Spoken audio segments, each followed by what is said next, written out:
తెలంగాణ ఏర్పడిన తర్వాత కూడా ఉద్యోగస్తుల సమస్యలు ఎక్కడ వేసిన గొంగడి అక్కడే ఉంది.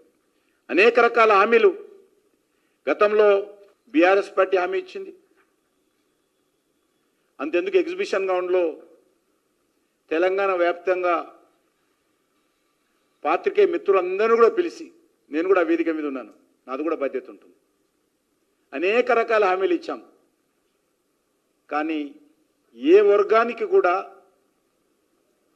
ఏ సమస్య కూడా పరిష్కారం కాలే. కాంగ్రెస్ పార్టీ కూడా 2023లో అభయహస్తం మేనిఫెస్టో ద్వారా రాష్ట్ర ప్రభుత్వ ఉద్యోగస్తులందరికీ పెండింగ్లో ఉన్నటువంటి డిఏలను తక్షణం చెల్లిస్తామని చెప్పారు.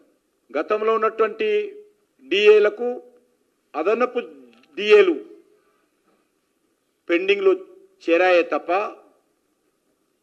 డిఏలు పరిష్కారం కాలే. ఈరోజు ఒక దిక్కు కేంద్ర ప్రభుత్వము ఏమాత్రం ఆలస్యం చేయకుండా